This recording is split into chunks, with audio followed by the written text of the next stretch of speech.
Hello, this is my sixth LinkedIn Live broadcast. Today I'm going to be talking about how to manage a bid effectively. I'm going to just really focus on the role of the bid manager or the proposal manager here.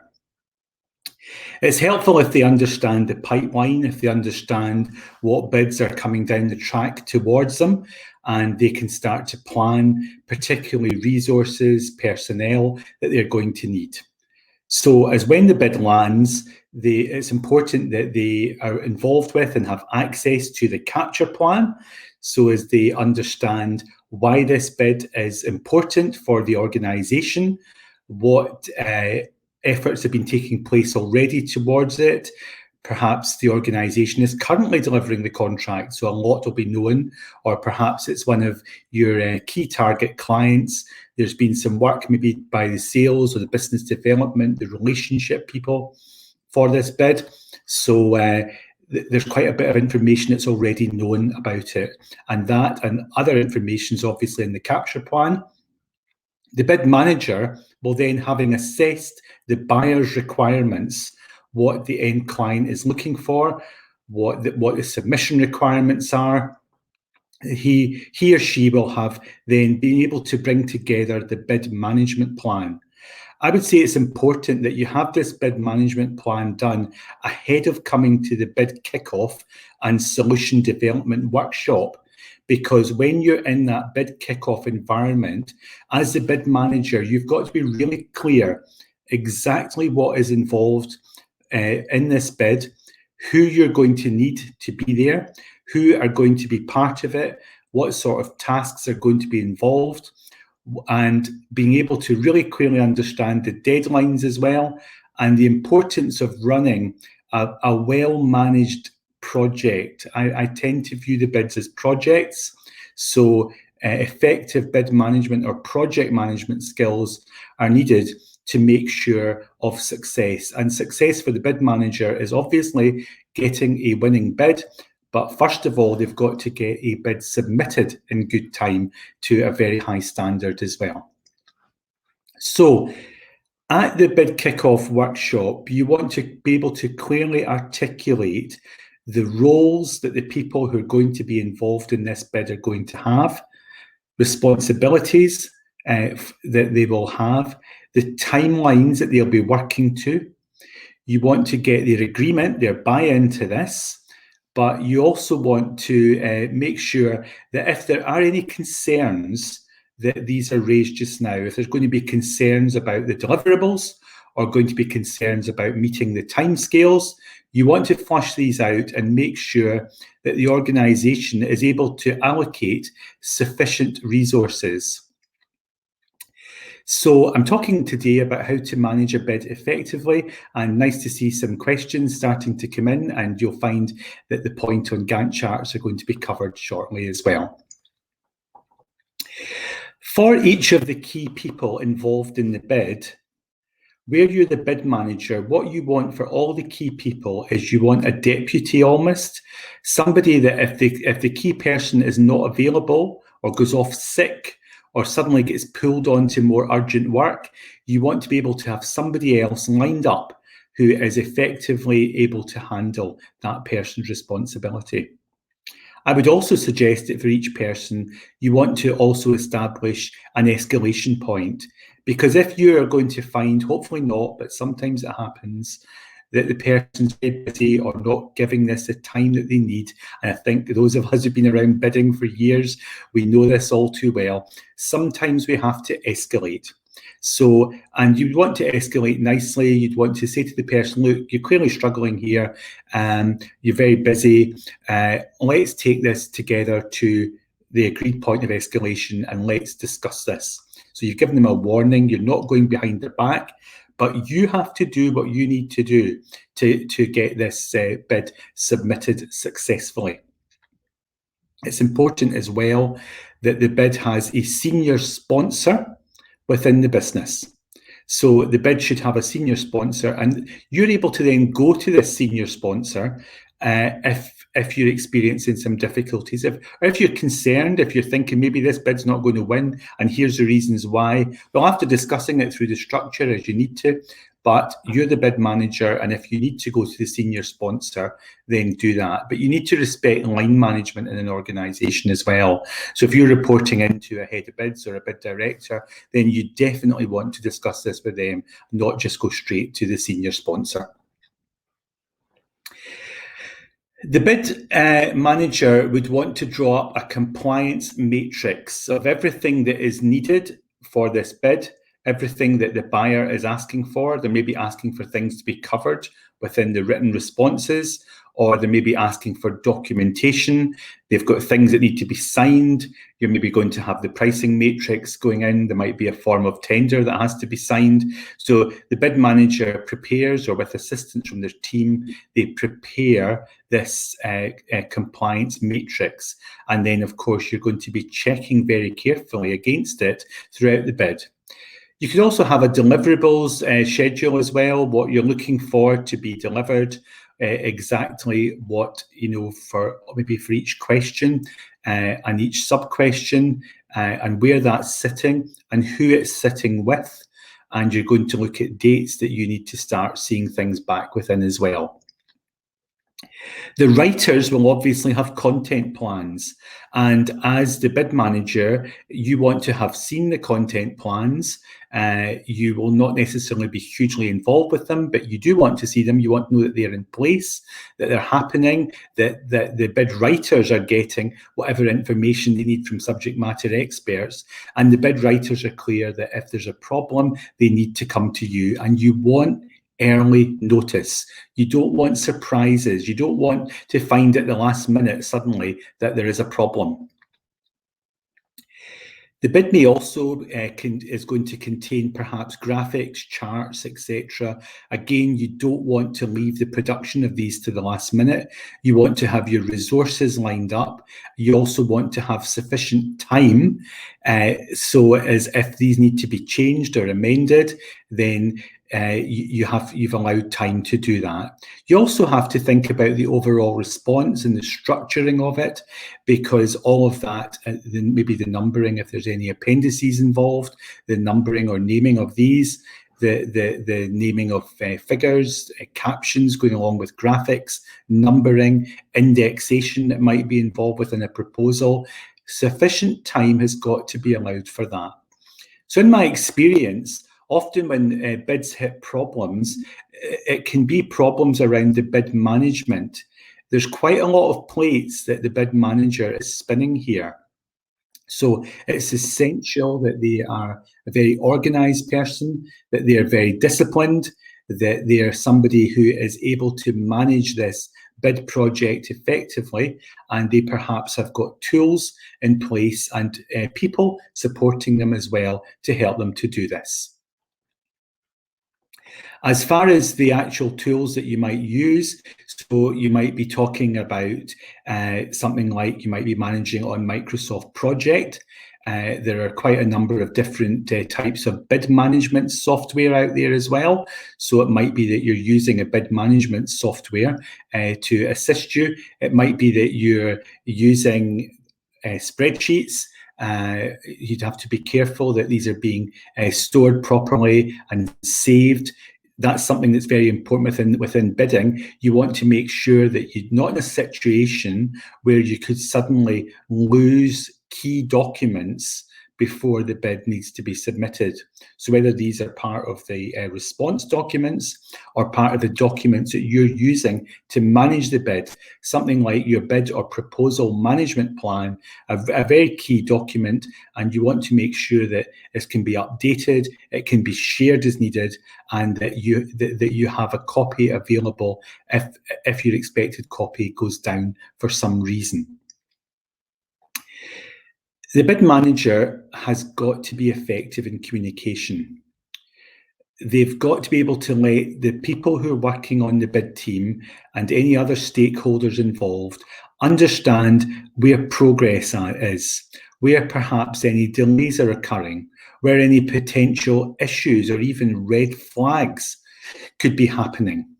So if somebody's working somewhere on the bid and realizes actually your organisation doesn't qualify, or there's a big reason why you should not be bidding this, then that has got to be raised effectively and appropriately at as early a stage as possible, because of course you don't want to be wasting time, resource, and obviously money for the business and continuing with a bid that would be getting pulled at a later stage. It's always quite sad if a bid is pulled in the last few days, maybe after a number of weeks of work on it.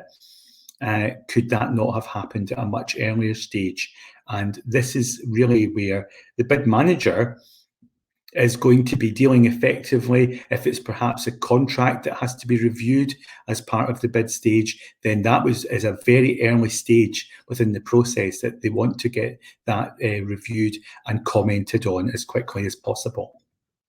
I mentioned the importance of communication and perhaps organising bid progress update calls. These update calls don't have to be lengthy calls. They might just be 30-minute, almost like stand-up calls, as it were. And it's very good to get into the discipline of having these during your bid process. Having these means that people have to be accountable. It's great if a senior sponsor or a senior person within the organisation is on the calls, because this helps to, as it were, hold people's feet to the fire to say, well, how is the progress?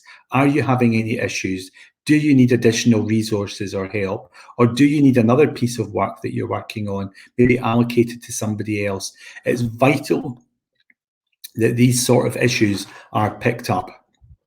The progress update calls can also sometimes be an opportunity that you identify, well, actually, there's part of the solution here that needs a bit of further discussion. So that can be taken offline by the individuals involved.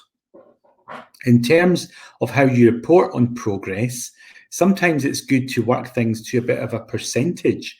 So actually for each element of the bid, you can allocate a percentage of the bid.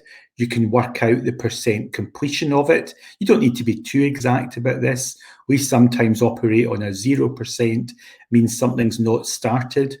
25% might mean it's with subject matter experts. Maybe 50% means it's come back from subject matter experts. 75% means that work is ongoing on it within the bid team.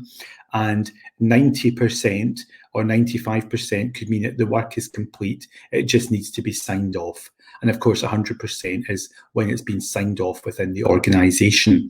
And by creating a bit of a matrix for this, you can actually say, well, the bid at the moment is 65% complete.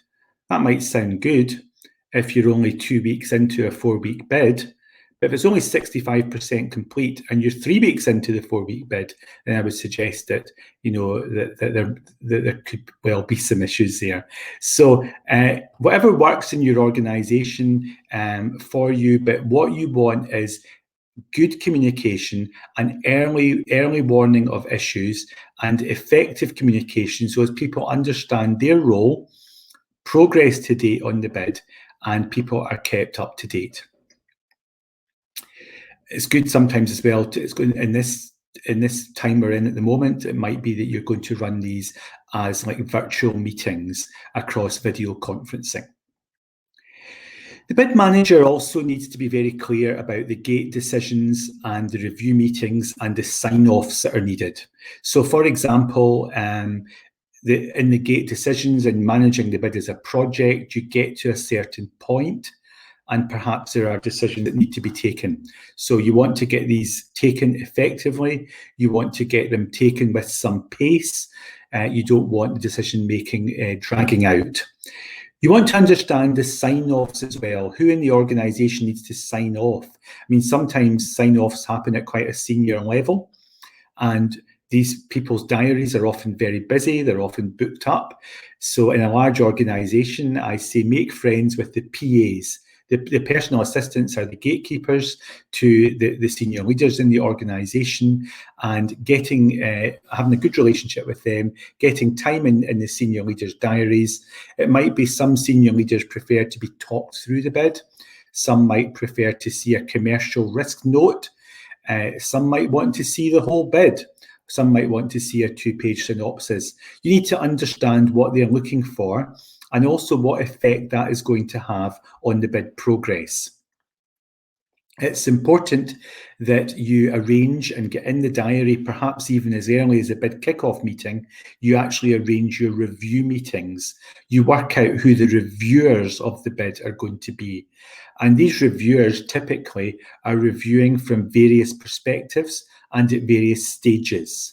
Sometimes we speak about a blue team review, so that's a review when perhaps the bid is maybe 75% complete and people are reviewing it. Are things on the correct lines? Are the correct things being covered within the bid? Is the correct emphasis being given, etc.? So there's opportunities to sort of make some changes then. The red team review is a review much closer to the submission date of the bid. I would suggest that depending on if you had, say, a 4 to 6 week timeline for completing your bid, then you'd want your red team review to be taking place maybe at the beginning of the final week or the end of the week before the final week. So as again, there is sufficient time to get changes made.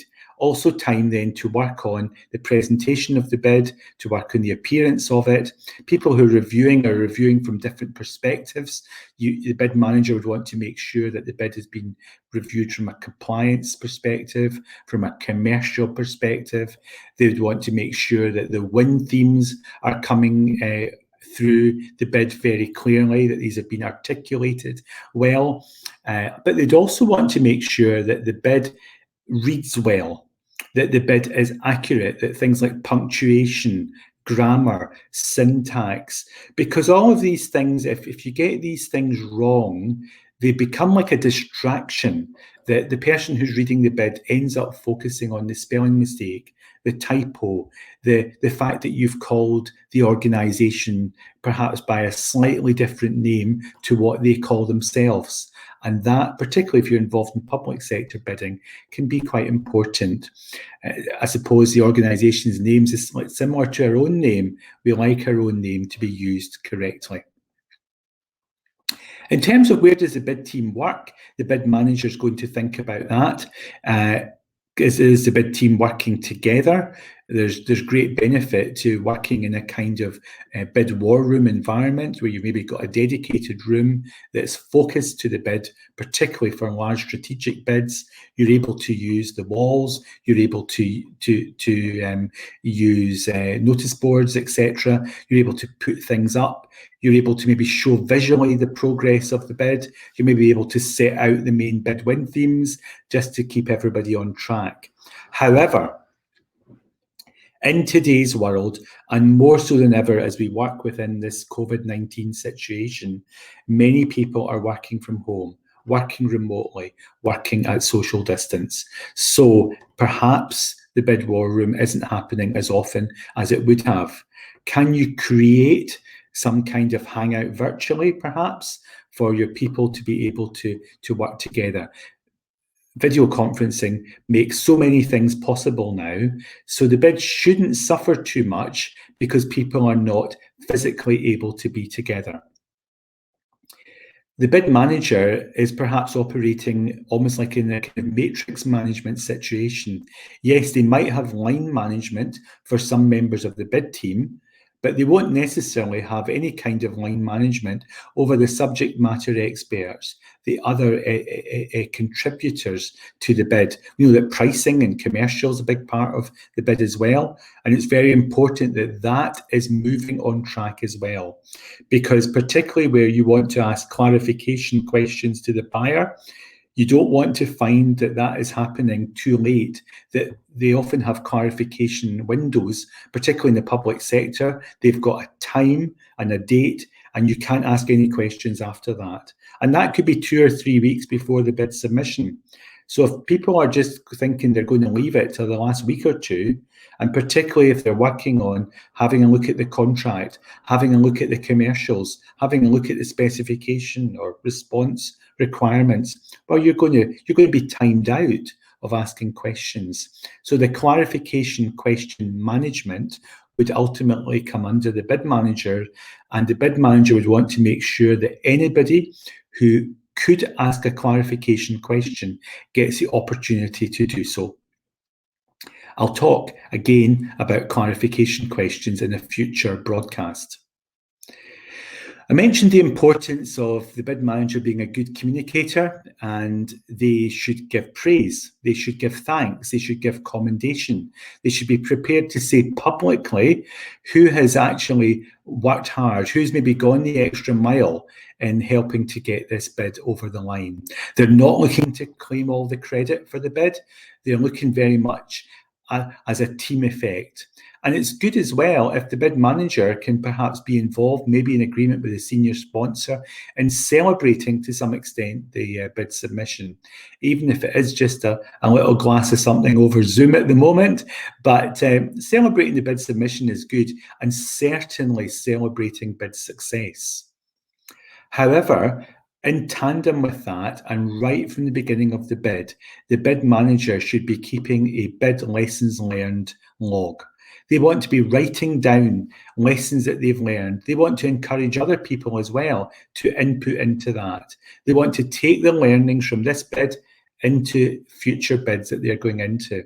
And a good idea would be to perhaps spend maybe 30 or 60 minutes, maybe just a few days after the bid's gone in, while it's still fresh in people's minds, just to convene a very brief lessons learned call, an opportunity for people to offload, to say how they found working on it, perhaps to identify any lessons, any things that could be done better the next time. Because the teams that don't take the learning, that just move from one bid to the other, well, they're not going to be as successful as the teams that are looking to continuously learn and improve what they're doing. I hope you found this broadcast helpful, whether you've been listening to it live or you're listening to it on a catch-up basis. How to manage a bid effectively. Hopefully there's been lots of ideas for you as bid managers. If there are any questions, there's a final minute or two when I can take these. A question that's come in: how do you interact with the account manager when they do not provide information from the client? How, as a bid manager, you can win a deal? Right. So the account manager, you hope, is somebody that knows this particular client, that understands what makes them tick, that also maybe understands who currently is delivering the goods or services. They are somebody who understands who the competitors are. They maybe perhaps have some intel around the price point that you need to be in at. They maybe also understand why this bid is coming to market just now and not at some other time, and also what the motivations at the buyer end are going to be. You know, is this a saving money thing? Is it an improving quality thing? Is it a compliance thing? Is it because there's perhaps new legislation that they're having to implement? So you'd want your account manager to tell you about that. You would want them to be involved. I would say they should be part of the capture plans. Certainly they should have the responsibility for bringing together the capture plan and bringing this to the bid manager. You'd want them absolutely to be at the bid kickoff. You would want to push them for information. You'd want to perhaps include them in the progress update calls. You want them really to own it, because when you're working in bidding, you're providing a support service to the organization. You are not the sales leads, you're not the account management leads, but you're providing a support service. And it's important that the account managers understand that bidding is necessary. Bidding is helping, bidding successfully is going to help to pay their wages, to help them to move on, not only with this client, but also to look for other clients as well. But they have a vital role. And I'm guessing that because the question's been asked, perhaps sometimes you're having difficulty getting information out of the account manager. That can sometimes be maybe because the account manager doesn't really know much about the client. Perhaps the account manager is relatively new to the organization or new to dealing with this particular client, but you want to put them to work. You want them to perhaps ask them if they could take a look at what's available on the client's website, what's available in the client's annual reviews, for example. Things that are publicly available. Maybe they could attend a conference during the bid process that the client is perhaps speaking at, and something like that is where they're going to get additional intel. You also want to find out, are there people in your organisation that know anything about this client? Are there people who maybe worked for the client before or have been involved in bidding before? So you just want to gather, a bit like the magpie, you want to go around your organisation gathering the information. But do you know what? The bid manager won't have time to do all this. This is what the account manager should be doing. So what I'd say is push that work, if you can, back towards your account manager. Let them be the person who goes out hunting and gathering the information and then bringing it back into the bid team. So thank you very much. It's great to have some interaction during the LinkedIn Live broadcast. Tomorrow, I'm going to be speaking about bidding successfully to social housing organisations. So if you're involved in any kind of bidding to social housing organisations, I'm going to pass on some hints and tips there, gathered across a career of nearly 30 years spent across social housing. I was a social housing professional who then moved into bidding 15 years ago and spend quite a lot of time now bidding into social housing organisations. So look forward to seeing you tomorrow. I am doing LinkedIn Live tomorrow at 1 p.m. UK time. So that's Friday, 1 p.m, bidding successfully to social housing organisations.